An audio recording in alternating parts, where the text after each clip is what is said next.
الحمد لله وكفى وسلام على عباده الذين اصطفى. دی وحی امین امت په درانه خوب بیده دی.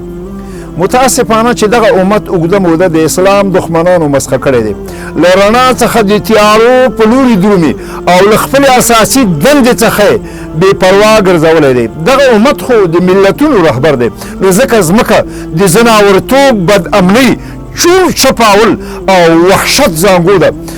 اوسنی متمدن انسان ښارونه ورانوي، په میلیونونو انسانان وژل کېږي. اوسنی متمدن انسان په خپل وحشت کې د ځنګله ځناور وشرمول. زما ورونو، ځکه چې د وحی امین امت غافل او جاهل دی، که یو ځل بیا راویښ سي او د الله تعالی آسماني پیغام په لاس کې واخلي او بشریت ته د اسلام نمونه او بیلګه نظام وړاندې کړي، ملتونه به ډلې ډلې د اسلام غېږې ته رادرومي او په غېږ کې به د آرامۍ ساه اخلي ان شاء الله.